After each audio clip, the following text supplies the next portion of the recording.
준비 하나 둘 셋. 예! Buongiorno 제 친구. 안녕하세요. Chef Fabri입니다.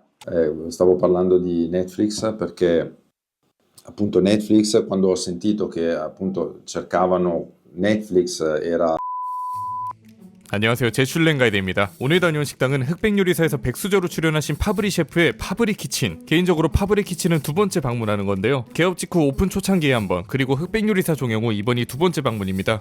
앞서 보셔서 아시겠지만 오늘은 단순히 파브리 키친 매장 리뷰만 하는 것이 아닌 파브리 셰프님의 여러가지 이야기를 한번 같이 담아내볼 건데요. 아마 지금까지는 여러분이 한 번도 보고 듣지 못했던 파브리 셰프님의 진짜 이야기를 들어보실 수 있을 겁니다. 이번 파브리 셰프님과의 인터뷰는 셰프님이 마음껏 이야기하실 수 있게 통역사를 대동하여 이탈리아어로 진행했기 때문이죠. 음식 리뷰만 보고 싶은 분들은 시간대별 챕터를 나눠두었으니 영상 재생빨을 통해 편하신 대로 시청하시면 될 것 같습니다. 파브리 셰프님의 식당 파브리 키친은 워크인으로도 현장 웨이팅이 가능한 매장이니 참고해 주시고요. 화면 하단에 구독과 좋아요도 한 번씩 눌러주시면 이 은혜 평생 잊지 않겠습니다.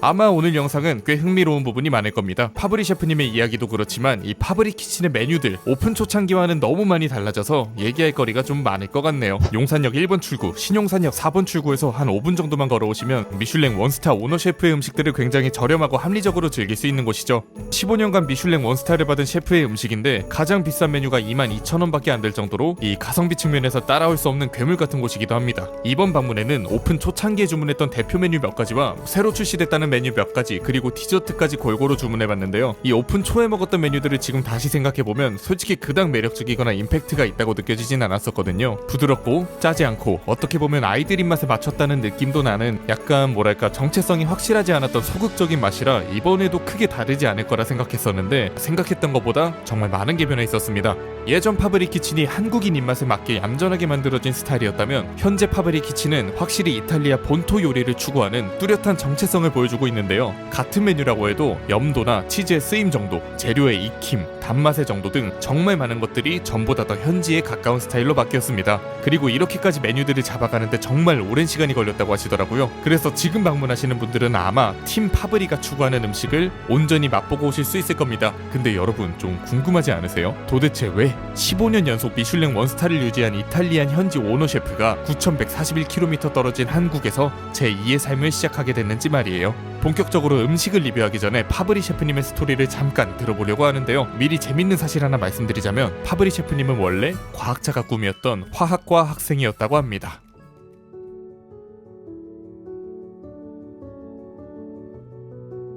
왜?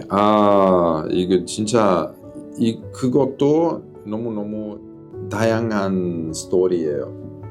Perché io non sono mai stato molto interessato alla cucina, ero interessato alla scienza, alla chimica in particolare, e quindi quando ero teenager ho deciso di fare una high school scientifica, si chiama liceo scientifico in Italia, e quindi ho fatto quello, e poi quando c'è stato il momento di scegliere l'università ho scelto chimica perché ero molto interessato, mi piace la scienza. Allora ho fatto 1 anno e mezzo, però era molto difficile, allora ero giovane, un po' svogliato, avevo voglia di divertirmi, quindi così, troppo difficile,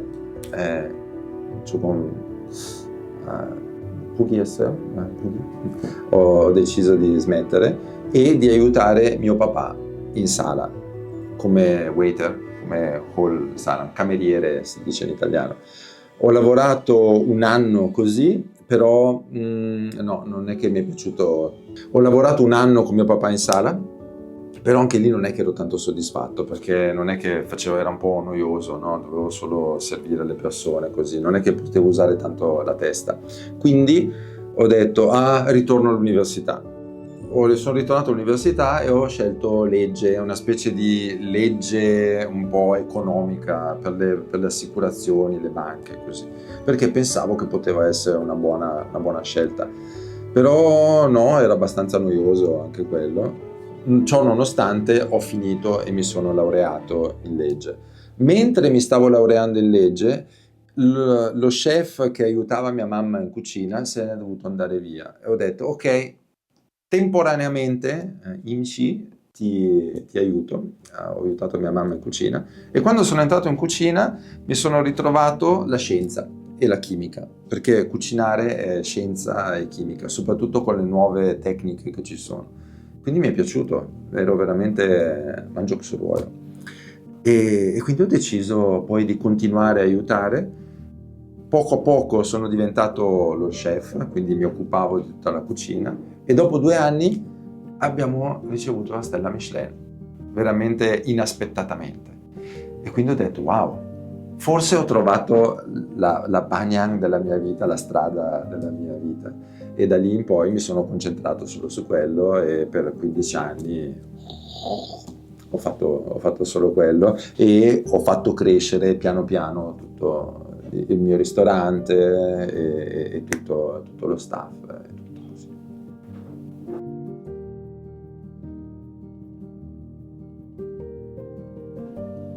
Sì, c'è una ragione molto speciale.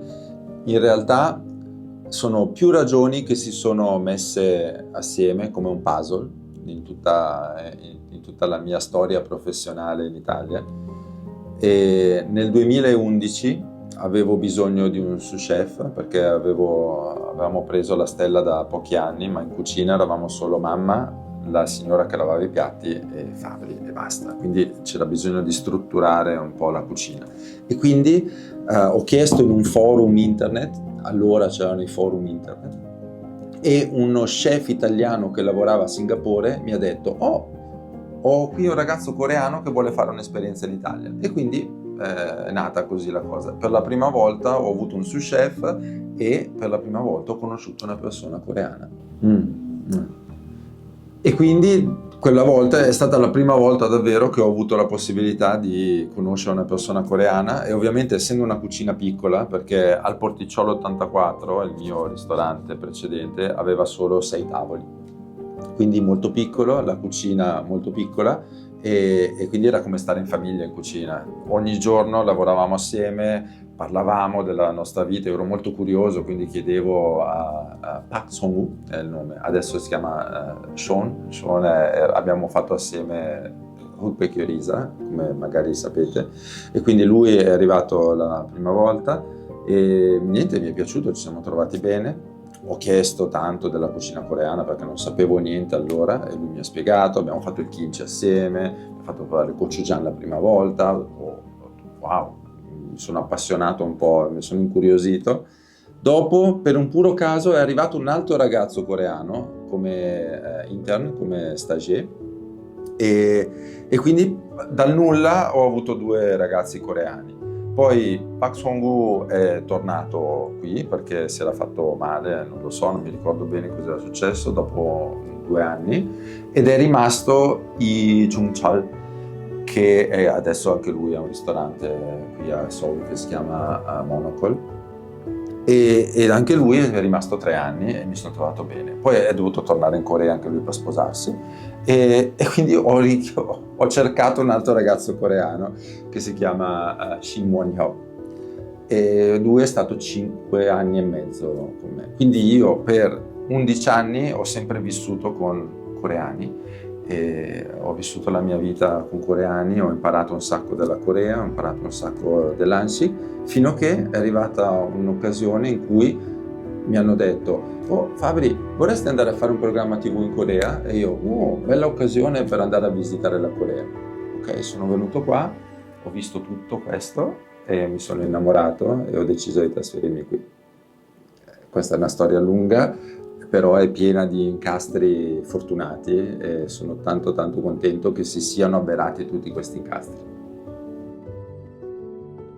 이탈리아에는 알마, ICIF라는 유명 요리학교가 있는데요. 이 요리학교에는 한국인도 입학할 수 있는 프로그램이 있어 요리학교 수료과정 중에 이탈리아 내 레스토랑들의 스타주, 즉 인턴 생활을 할 수 있는 기회가 있다고 합니다. 파브리 셰프님의 레스토랑 알포르티촐로 84에 우연히 온 첫 한국인 스타주, 흑백요리사의 불꽃남자 셰프님이죠. 전 비스트로 스파크, 현 띵스버거 오너 박성우 셰프님을 시작으로 한국 셰프들과의 인연을 이어가며 몇 년 동안 한국 문화를 접하면서 살아오다 보니 한국에서 처음 방송 제의가 들어왔을 때 흔쾌히 수락할 수 있었다고 합니다. No, di rimpianti non ne ho, anzi ho solo energia positiva dal fatto di essere arrivato qua in Corea. Proprio avevo sicuramente concluso una fase della mia vita in Italia, ho passato 20 anni in cucina, 15 anni con una stella Michelin e quindi quello ritenevo che fosse sufficiente. È come un libro, no? Un libro c'è chapter 1, chapter 2, dico, primo capitolo, secondo, terzo capitolo. Quello era un capitolo della vita che sentivo chiuso e adesso era giunto di aprirne un altro in Corea.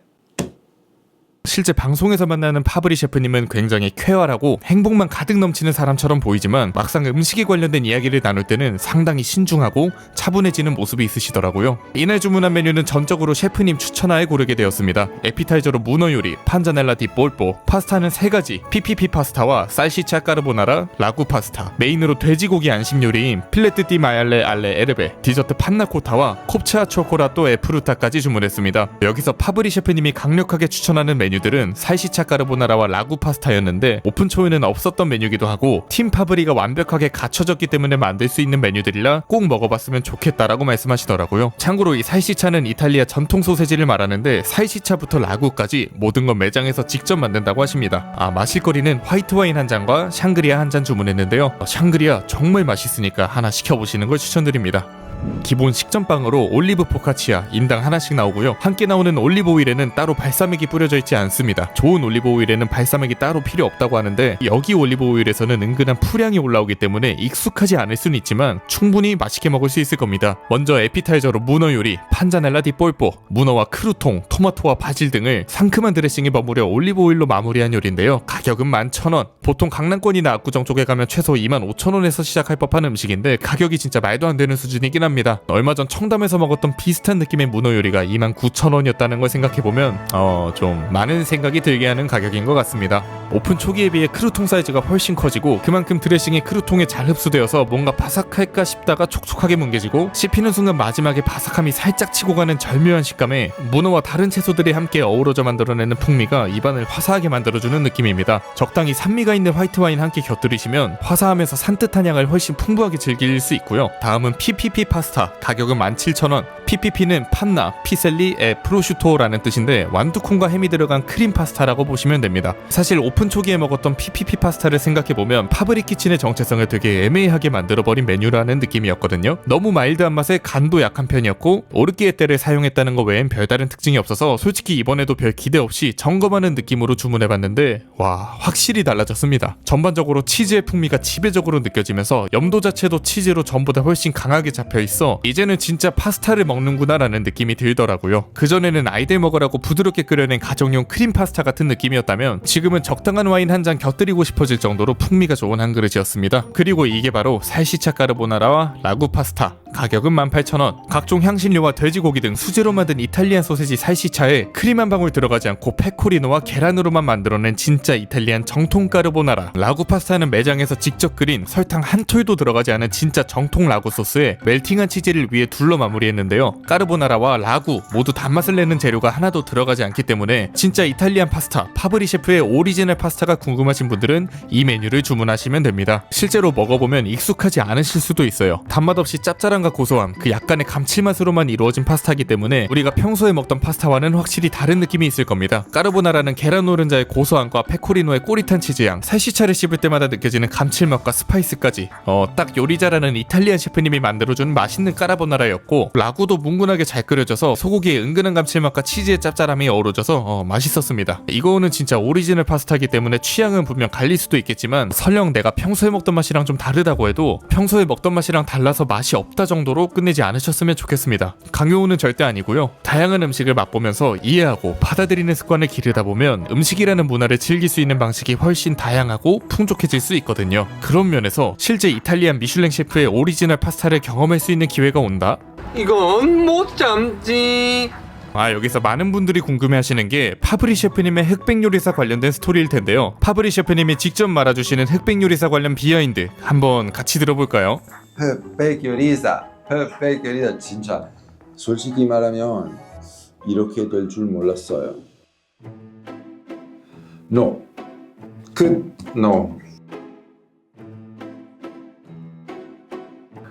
그거 진짜 살짝 참피했어요. Sicuramente eravamo su due piani diversi, erano due tipi di cucina diversa, lui ha fatto una cucina un pochino più semplice, bella, ma un pochino più semplice. Io invece ho usato tante tecniche di fine dining più o meno moderno. Sicuramente una cosa che mi ha stupito molto, lui ha usato l'hongo crudo. Ha solo fatto una specie di tartare, tra l'altro un po' grossa, a grana grossa, e l'ha condita e poi l'ha messa sopra il risotto. E lì mi sono un po' stupito, sinceramente, perché io non avrei potuto farlo, perché quando sento un pesce che emana un po' di odore così di non freschissimo, non riesco a darlo crudo, non ce la faccio. Quindi quella è una cosa che io non avrei mai potuto fare. Per quello l'ho cotto, nel mio caso l'ho fritto. Lui mi ha battuto con un risotto, che è la parte della mia cucina. L'ho fatto centinaia di volte nella mia vita. Avrei potuto farlo, avrei potuto fare cucina italiana, perché no? Sono italiano, dopo tutto avrei potuto farlo. Il mio obiettivo è sempre quello di far conoscere l'Ansik, quindi sicuramente Mujokon volevo usare dei sapori coreani, e quindi per questo ho creato questo concept del samab, che specialmente il samab è qualcosa che i Wegugin, che gli stranieri, non è che secondo me potrebbero mangiare molto volentieri perché ha dei sapori forti, però messo in quel modo, impiattato in quel modo, con quei sapori, è qualcosa che avrebbe potuto piacere anche agli stranieri. Quindi ho deciso di fare quello. Però non è bastato, forse adesso non lo so, facevo cucina italiana, però ormai il passato è passato, come si dice, l'acqua è già passata sotto il ponte, è andata così, io sono contento, sono felice, sono soprattutto felice che Napoli Mafia poi abbia vinto, quindi anch'io posso dire che sono stato battuto dal vincitore, not bad. Okay. Io sempre quando faccio qualunque attività in TV, qualunque Hensa, evento, anche nel mio canale YouTube, ogni video che faccio, ho sempre questa idea. A me piace molto l'Ansik, sempre imparo, sempre cuciniamo, sempre parliamo di Ansik, di cibo, quindi sto imparando tanto e questo era il mio scopo. E quindi imparo e poi voglio ridare quello che ho imparato in video o dal vivo facendo qualche evento. E questa cosa mi dà tanta soddisfazione, perché soprattutto quando sono degli stranieri o comunque un pubblico internazionale che vede questo contenuto, può imparare di più anche loro sull'Ansik. Possono imparare anche loro meglio l'Ansik, perché ancora, per esempio in Italia, in Europa, in Francia è già qualche anno che è diventato famoso, però ancora in Italia per esempio non è tanto conosciuto, e uno dei miei obiettivi è farlo conoscere il più possibile. Quindi Netflix, piattaforma internazionale, grande successo il programma, ancora non lo sapevo, però adesso lo è, e secondo me è stata una cosa fantastica per la Corea e per l'Ansik, perché adesso in tutto il mondo parlano della cucina coreana, e questo è anche il mio obiettivo. Quando faccio qualcosa voglio che si conosca e voglio che si parli di cucina coreana. 너무 느낌이 잠시만요. 이거 한국말로 하고 싶어요. 이거. 그래서 제가 목표는 진짜 달성됐어요. 진짜. 그래서 저는 괜찮아요. 한식으로 하고 싶었어요. 한식으로 했어요. 쳤는데 상관없어요. 제 목표는 달성됐어요. 참 복합적인 것 같아요. 세계적으로 한식을 알리고 싶은 마음에 출연했지만 이탈리아 음식을 만나 대결에서 패배하고, 그 안에서도 상대방이 재료를 어떻게 쓰는지 보면서 나라면 저렇게 할 수 있었을까 하며 돌아보고, 그래도 목표한 바를 이뤘다고 후회는 없다는 모습까지, 우리 머릿속에 자리 잡고 있던 해피 파브리와는 좀 다른 모습이지만 많은 사람들에게 귀감이 되는 미슐랭 오너 셰프의 진심을 들을 수 있었던 것 같습니다. 이어서 부드럽게 익힌 돼지 안심 요리 필레트 디 마얄레 알레 에르베가 나왔습니다. 나오자마자 허브향이 진하게 느껴지고 안심은 아마 수비드를 하지 않았나. 이게 사실 오픈초에 와서 먹었을 때 가장 아쉬웠던 메뉴인지라 꼭 한번 시켜보고 싶었는데 이건 뭐 말로 설명하는 것보다 눈으로 보여드리는 게 더 나을 것 같아요. 돼지 안심은 지방이 거의 없기 때문에 익힘 정도가 정말 중요한데 저온에서 천천히 익어 속에 연한 핑크빛을 띠는 게 딱 봐도 정말 부드러워 보이죠? 직접 먹어보면 녹듯이 씹히는 부드러운 식감에 적당한 짭짤함, 향긋한 허브향이 어우러져서 과일향이 풍부한 레드와인과 함께 페어링하면 정말 좋을 것 같습니다. 와인 얘기가 나와서 하는 말인데 파브리 키친 자체가 조용하고 아늑하게 와인 한 병 먹기 정말 좋은 곳이거든요. 바깥에 테라스가 있고 매장 자체가 안쪽 깊숙하게 자리 잡고 있기 때문에 외부와는 어느 정도 단절된 느낌도 주면서 번잡하지 않은 그 분위기가 참 매력적인 곳 같아요. 에스프레소 시럽 끼얹어 먹는 수제 판나코타에 과일과 초콜릿, 사워크림으로 맛을 낸 코파 초코라또의 프루타까지 먹고 식사는 마무리했습니다. 영상에선 나오지 않았지만 이 음식 하나하나 먹을 때마다 셰프님이 와서 피드백을 달라고 하시는데 말씀드리는 입장에서도 정말 긴장되는 순간이었어요. 셰프님이 그냥 해맑게 웃으시면서 맛있죠? 하고 물어보시는 게 아니라 진짜 진지하고 신중한 표정으로 어떤지 솔직하게 말씀해달라고 하시는데 아니 15년 연속 미슐랭 원스타 오너 셰프님도 이렇게 손님 반응 살피면서 지속적으로 점검을 하고 계신다는 게 저한테는 좀 신선한 충격이었습니다. 셰프로서 요리를 할 때 가장 중요한 것 딱 하나만 뽑자면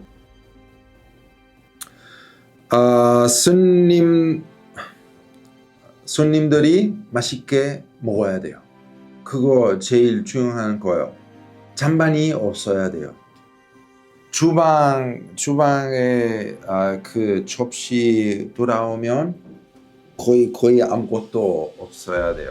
설거지 필요 없는 상태로 이렇게 와야 돼요. 이렇게 생각해요. 왜냐면 진짜 레스토랑에 제일 중요한 사람들이 손님이에요. 손님이 없으면 식당 우리 왜 해요? 우리 이거 위해 하는 거예요. 그거 진짜 안 돼요. 그거 진짜 안 되는 말 안 되는 생각이에요. 우리 손님 위해만 이렇게 요리해야 돼요. 어렸을 때 이런 아이디어 사실 솔직히 말하면 없었어요. 저는 그냥 아티스트인 것처럼 저는 이런 거 제 그림이에요. 저는 마음대로 했어요. 좋아하세요? 안 좋아요? 저는 상관없어요. 왜냐면 이거 제 아트예요. 근데 그거 진짜 어렸을 때 파브리 마음 그렇게 중요하지 않아요. 손님의 마음 제일 중요한 거.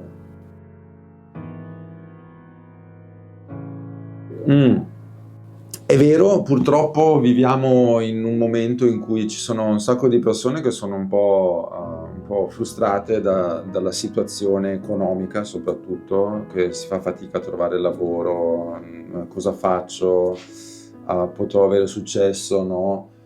Però vi do un consiglio: la cucina e il cibo è un settore, è una pugna che non smetterà mai di continuare, perché con l'AI, con ChatGPT non puoi cucinare. Quello lo può solo fare un essere umano, lo può solo fare un uomo, e quindi se voi sviluppate una passione per il cibo è buono, no? Tutti lo dobbiamo mangiare tutti i giorni, il cibo è una cosa che fa parte delle nostre vite. Lavorare col cibo, creare cibo soprattutto, è una delle azioni dell'essere umano che ti danno più soddisfazione, perché lo fai con le mani, lo dai a una persona e quella persona lo mangia e dice buono. Quella è una delle soddisfazioni più grandi che puoi avere. Quindi secondo me, se non avete sogni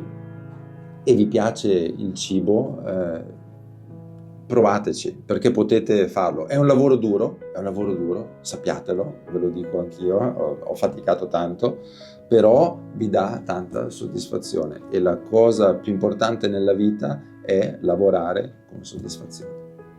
Tak, koi 한마디로, koi.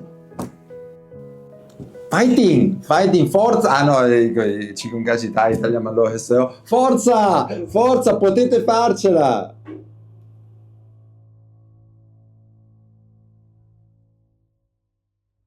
이 파브리 키친은 단순히 맛뿐만 아니라 대중들이 음식에 대한 식견을 정말 저렴한 가격으로 조금 더 확장할 수 있는 정말 좋은 공간이라고 생각합니다. 당장 국내 미슐랭 원스타, 투스타 레스토랑을 생각하면 아무리 저렴해도 기본 인당 15에서 20만원, 많게는 인당 30만원까지 넘어가는 경우가 대부분인데 저는 이런 식당들에서는 식견을 넓히기가 정말 쉽지 않다고 생각하거든요. 일단 가격이 비싸니 자주 접하는 것 자체가 어렵고 내가 이 정도로 돈을 썼는데 라는 생각에 음식에 대해 이해하고 받아들이기보단 돈값을 하는지 못하는지 그 만족감이 비용하고 직결되어 버리기 때문이죠. 그래서 맛이 없고 양이 적어도 느낌 바 그대로 이야기하면 오히려 못 배운 사람 취급을 받아버리는 경우도 허다하니까요. 이탈리아 현지에서 15년 동안 미슐랭 오너 셰프 자리에 있었던 사람의 음식을 이렇게 친숙하게 접할 수 있다는 건 정말 쉽지 않은 일입니다. 이건 뭐랄까 마치 손흥민 선수가 동네 주민체육센터에서 축구를 가르치고 있는 거랑 똑같은 거예요. 아무튼 오늘 영상도 재밌게 보셨다면 구독과 좋아요 한 번씩 부탁드립니다. 오늘도 영상 시청해주셔서 감사드리며 제슐랭은 다음에 더 좋은 영상으로 찾아뵙겠습니다.